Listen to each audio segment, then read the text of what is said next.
Kung kakapoy og peligro lang ang trabaho ang hisgutan, usa na siguro kining kampanya nga akong nasudlan. Unya kinahanglan tay mga planos kinabuhi nga gusto natong matuman. Aw, birada ta diring dapita. Wala man siguro trabaho nga dili kapoy. Pero kini akong trabaho peligro lang gid usahay. Murag peligro nga muli tag Pilipinas nga isud og kaban.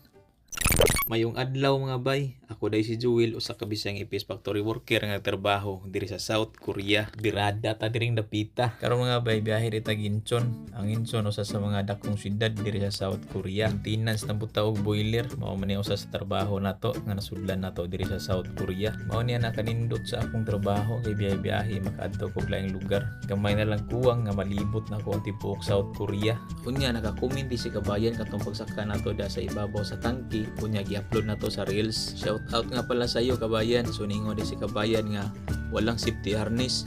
Naku, iwan mo na yang company na yan. Walang paki sa safety. Di kayo dadamayan yan sa emergency. Sa tinuod lang nindot ang kampanya ako nasudlan kay buutan kayo ang among amo. Ang problema lang gid ang batasan sa uban namong kauban nga Koreano. Maong katong upat nga unang batch nga gikuha sa among amo, usa na lang nagpabilin. Ang duha nagpa-release, ang usa wala muhuman sa kontrata. Nya ako wala lang ko magpa-release o mangita og laing kumpanya kay madala pa man og agwanta. Mao gini usa sa mga problema sa mga batasan nila kay mudi-mudi usahay kalit ra kag kasab-an bisag wala kay sala.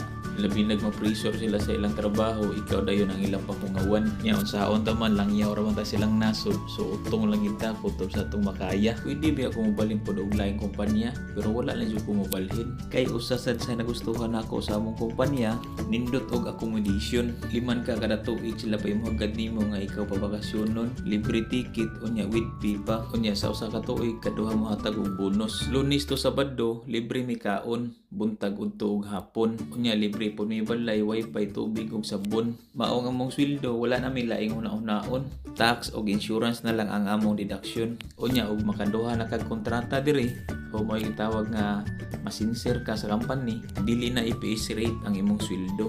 Mao ni ang usa sa mga rason nga niutong lay ko diri o niagwanta lay ko sa kumpanya. Bahala lang pirmi kasab-an, ang kasaba mo lang bayra man na. Palapos lang gud pikas tunggan kay kung magpadaog ta sila mga kasaba.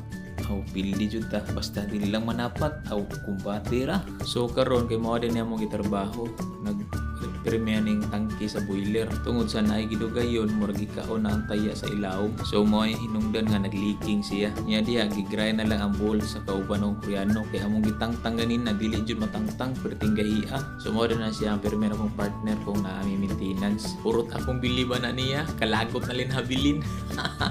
Bitaw buotan pud ba ni siya Jose. In terms of kaon basta mo biyahe may dili jud ko pasagdan na niya. Galing lang ang safety lang kayo mo dala og trabaho. Murag way kahadlok ba. Imang kag barbarogan ra na ibabaw sa tangke Unya kining tangke iya po nagisuod wala lang ako mabidyo Unya mao din ang gipapilit sa buslot sa tangke. Unya maora dito mga bay. Salamat sa iyong pagtan-aw. Kita-kit sa sunod natong upload nga video.